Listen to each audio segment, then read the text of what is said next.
Om Shanti, Om Namo Bhagavate Vasudevaya. Welcome to another Yoga Small Talk, and we continue with 7 minutes Bhagavad Gita a day. We are reading from chapter 5, the Yoga of the Renunciation of Action, and the chapter opens with Arjuna's question, asking, "Oh Lord, you speak so highly of the Yoga of Wisdom, the Yoga of Renunciation of Action, and then again you speak of Karma Yoga, the Yoga of Action. Please tell me which one is better, so I can practice, of course." And we said that the wise teacher will always speak to the student. Lord Krishna is answering Karma Yoga. Why Karma Yoga? Because this is the yoga that is appropriate for Arjuna. And of course, for us, who are the if you wish, the target student of the scripture, the ones who are interested, the ones who have a longing for the knowledge but are not established yet, are not fully there, and would like to have means to purify their mind so that they can grow in knowledge and on the way live a righteous life, good life from the yogic perspective. And Lord Krishna is therefore telling Arjuna Karma Yoga, because this is what's right for him. He's not yet established in knowledge. And then he goes on to describe the great virtues of Karma Yoga, and actually is telling in the verse 4, which is another very well-known teaching, that the yoga of knowledge and Karma Yoga lead to the same place. He's saying, children, not the wise, speak of knowledge and yoga of action, or the performance of action, as though they are distinct and different. Actually, if you practice it properly, Karma Yoga will take you all the way to knowledge. So Lord Krishna is very highly eulogizing Karma Yoga to motivate Arjuna to follow the path that is right for him and obtain the highest knowledge. And again, he's telling Arjuna what it looks like when a person is established in knowledge. It is called, for instance, in verse 8, the harmonized knower. And he's talking about a person who is not attached at all. But then we come to verse 10, which we will study today. And verse 10 says as follows: "He who does actions, offering them to Brahman and abandoning attachment, is not tainted by sin, just as a lotus leaf is not tainted by water." So again, Lord Krishna is taking us back. Okay, we spoke again about the state of knowledge, about the reward, about the goal.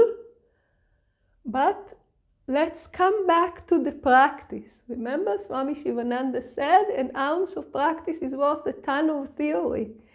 Let's not stay too much with the theory. Come back to the practice. Show you what you need to do, so you will actually be able to get there. Because you, Arjuna, are my dear disciple, but are not yet established in knowledge, are not yet ready to renounce. So he's telling Arjuna, he who does action, meaning with the sense of doership. This person is acting with the sense of doership, is not fully established in knowledge, but he's practicing Karma Yoga. He's already having enough knowledge and enough devotion to do the actions as Karma Yoga. So he's offering them to Brahman, to God, and abandoning attachment. He's in the process. He's abandoning attachment. This person will not accrue karma, meaning will not get himself or herself more and more and more entangled in samsara, in the wheel of birth and death. And there is a beautiful allegory here, just as a lotus leaf is not tainted by the water. So a lotus is sitting in the water, and sometimes it's a swamp, the water is murky, it's not very nice, and still the lotus is majestic and always, always, always clean. How does it happen? The lotus has this kind of oily coat on it that the water do not stick, nothing can stick. So he comes in contact with the water, but the water do not stick. So it is said the lotus is never tainted. In the same way, the karma yogi, he's in the world with all the vices and all the aspects of samsara. But once he develops this attitude of non-attachment and of offering the actions to the Supreme, because just doing actions for nothing, it will not work for any of us, and we will see how Lord Krishna explains it very beautifully next. But this person who is acting in this way is like this lotus. He's constantly coming in touch with things that can put impurities in the mind, with things that can lower him, but he's fully immune because of the mental attitude, which stems from knowledge. There is no other way.